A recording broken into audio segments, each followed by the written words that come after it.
Stage 4 మోకాళ్ల అరుగుదలకి నొప్పి లేకుండా కీళ్ల మార్పిడి ఆపరేషన్ చేయబడును. Doctor Ramesh Gajula, endoscopic spine ortho surgeon and pain physician, Panacea spine pain ortho and sleep centre, Uppal, Hyderabad. రెండు తెలుగు రాష్ట్రాల్లో ఒక సంచలనం సృష్టించినటువంటి లేడీ అఘోరి శివవిష్ణు బ్రహ్మ, అదేవిధంగా లేడీ అఘోరిగా పిలుచుకునేటువంటి అలియా శ్రీనివాస్ కూడా పిలుస్తున్నారు. దీనికి సంబంధించి 14 రోజులుగా రిమాండ్ ఉండాల్సిన లేడీ అఘోరి ప్రస్తుతం 117 రోజులు కూడా జైలు జీవితాన్ని గడిపి, అంటే శ్మశానంలో పూజలు చేయాల్సిన లేడీ అఘోరి ఒక జైల్లో గడపడం వల్ల ఎటువంటి అనుభూతిని పొందారు ఏంటి అని చెప్పి మనతో పాటు లేడీ అఘోరి శివవిష్ణు బ్రహ్మ ఉన్నారు. శివవిష్ణు బ్రహ్మ, చెప్పండి. అంటే మీరు 14 రోజులు రిమాండ్ ఉండాల్సింది 117 రోజులు జైలు జీవితం గడిపారు, ఏం చెప్తారు? అనుభూతి ఎట్లా ఉంది? హర మహాదేవ్, ఓం నమ శివ, అఘోరికాది నమ, గురుదత్తే నమ, జై భోలేనాథ్. జైలు అనేది శ్రీకృష్ణుడి ప్లేస్ కాబట్టి నేను అలాగే భావించాను. అందులో అయితే నేనైతే హ్యాపీగా ఉన్నాను. నేను ఆ ధ్యానంలో లీలమై ఉన్నాను కాబట్టి అంత ఫరక్ అనిపించలే. ఎందుకంటే మేము ఎక్కడున్నా ఒకటేలాగా భావిస్తాం. అంటే ప్రస్తుత పరిస్థితులు చూడొచ్చు, శ్రీవర్షిని ఇప్పటికీ వెళ్ళిపోయింది. ఆ విషయంలో వెళ్ళిపోయిన తర్వాత మీరు కూడా జైల్లో జీవితం గడుపుతున్నారు. అంటే భవిష్యత్తులో శ్రీవర్షిని దగ్గరికి వెళ్ళే అవకాశం ఉందా? ఎక్కడికి వెళ్తున్నారు? నేనైతే ప్రజెంట్ అయితే కాశీ వెళ్తున్నాను. ఇక మీరు మిగతాది అడిగింది అయితే నేను దాని గురించి ఆలోచించదలుచుకోలేదు. అంత టైం వేస్ట్ కూడా చేయనని అనుకుంటున్నాను.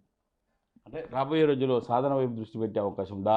ఆధ్యాత్మికంగా గుళ్ళు గోపురాలు దర్శనం చేసుకునే అవకాశం ఉంది. ఎందుకంటే హైదరాబాద్లో ఒక 1 అవర్ కూడా ఒక ఒంటి కాలపై నిలబడిన సందర్భాలు చూసాం. అందరూ కూడా అఘోరి మాతగా కూడా అందరూ గౌరవించారు.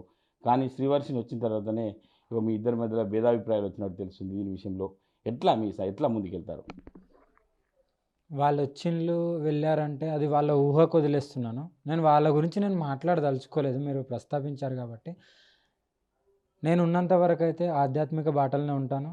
ఎప్పుడు నిత్యం ధ్యానాలు, పూజలు, గుళ్ళు దర్శనాలు చేసుకోవడం తప్ప వేరే దాని గురించి ఆలోచించను. గురువుల ఆశీర్వాదం తీసుకొని వచ్చిన తర్వాత నా కార్యాచరణ నేను స్టార్ట్ చేయబోతున్నాను మళ్ళీ. ఓకే. అంటే ప్రస్తుత పరిధిలో 100 కోట్లు ఉన్నటువంటి అఘోరి అని చెప్పి ప్రధానంగా సోషల్ మీడియాలో వైరల్ అవుతున్న సందర్భాలను చూస్తున్నాం. ఇంటి దగ్గర చూస్తే అమ్మా నాన్న పరిస్థితి ఒక గడ్డు పరిస్థితి ఉంది, దయనీయ పరిస్థితి ఉంది. ఎట్లా భరోసా ఇస్తారు? తల్లిదండ్రులకు ఏం భరోసా ఇస్తారు? మీరు బయటకు వచ్చారు, ఎప్పుడు వెళ్తారు తల్లిదండ్రుల దగ్గరికి? తల్లిదండ్రుల దగ్గరికి చెప్తాను. ఇప్పుడు దానికి కొద్దిగా టైం ఉంది. ఇప్పుడే వెళ్తే మళ్ళీ వాళ్ళని ఇబ్బంది పెట్టిన దాన్ని అవుతాను. మళ్ళీ మీడియా రావడం, పబ్లిక్ రావడం, ఇదంతా హడావిడి ఉంటుంది కాబట్టి కొద్దిగా టైం తీసుకొని వెళ్తాను. ప్రజెంట్ అయితే చూడాలి ఇంకా. అంటే మీకు అరెస్ట్ అయిన తర్వాత మీ ఫోన్లు కానీ కారు కానీ అన్నీ తీసేసుకున్నారు. ఇప్పుడు ఒంటరిగా కాలినడకన వెళ్ళే పరిస్థితి ఉంటుంది కాబట్టి ఎట్లా మీ ప్రయాణం ఎట్లా సాగుతుంది? అంటే ఇప్పుడు కాశీకి వెళ్తా అని చెప్పి మీరు కూడా చెప్తున్నారు. ప్రయాణం ఎలా ఉండబోతుంది? ప్రయాణానికి సంబంధించి ఏం చెప్తారు? ప్రయాణం నా భోలేనాథ్ అయితే నాకు ఎప్పుడు ఆపలేదు ఇప్పటి వరకు. అది యథావిధిగా జరుగుతూనే ఉంటుంది. ఆ కార్లు, ఫోన్లు మళ్ళీ యథావిధిగా వస్తాయి, తీసుకుంటున్నా కూడా.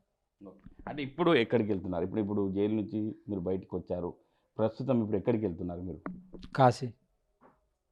కాశీకి వెళ్ళిన తర్వాత ఒక 3 days ఉండి మళ్ళీ వస్తాను. అంటే తెలుగు రాష్ట్రాల్లో ఇప్పటివరకు మీకు ఒక మంచి నేముండే గతంలో, ప్రస్తుత పరిస్థితుల్లో తెలుగు రాష్ట్రాల్లో ఒక విరక్తి పుట్టే విధంగా మీపై దాడులు చేయడం కావచ్చు, అంటే మీరు పడుకున్న చోటే కూడా అద్దాలు పాల్గొట్టిన పరిస్థితి చూసాం. కానీ తెలంగాణ ప్రజలకు, ఇటు ఆంధ్ర ప్రజలకు ఏం చెప్తారమ్మా? మీరు మనిషిని చూసో లేకుంటే ఎవరో చెప్పింది మీడియాలో వచ్చిందని నమ్మే కంటే మనిషిని దగ్గర నుండి చూస్తే మనిషి ఏంటిది, వాళ్ళు ఎలాంటి వాళ్ళు, వాళ్ళ గుణం ఎలా ఉంటుంది, వాళ్ళు అసలు సాధకులేనా కాదనే తెలుస్తుంది. ముందు చూసిన తర్వాత జడ్జ్ చేయండి. ఏదో మీడియాలో వచ్చిందా, నువ్వు ఎక్కడనో ఈడికెళ్ళి విజయవాడలో ఉన్నావు, విజయవాడలో డిసైడ్ చేయడం అది మంచిది కాదు. దానివల్లనే ఇంకోటి ఏంటంటే ఏదైనా సరే తక్కువని వేరే వాళ్ళు చెప్పింది అయితే మీరు నమ్ముతారో అప్పుడు ఒకరి మీద ముద్ర వేయడం కూడా తప్పు కాదు. అంటే ప్రధానంగా మీ యొక్క అఘోరీలకు సంబంధించి శివరుద్ర స్వామి కావచ్చు, వీళ్ళందరూ ఏంటంటే మరి అఘోరి అరెస్ట్ అయితే మరి ఎందుకు ఈ అఖాడాల నుంచి ఈ యొక్క గురువులు ఎందుకు రాలేదు అని చెప్పి ప్రధానంగా డిబేట్లో కూడా చెప్పిన పరిస్థితి. నేను ఎక్కడ మ్యారేజ్ చేసుకున్నాను? నేను గురువుల సమక్షంలో మ్యారేజ్ అయిందా నాది, లేకుంటే బయట ఎక్కడన్నా గుళ్ళు అయిందా? అది వాళ్ళకే వదిలేస్తున్నాను. చిన్నటికి గురువులు రావాలని లేదు, శిష్యులే చూసుకోవాలి.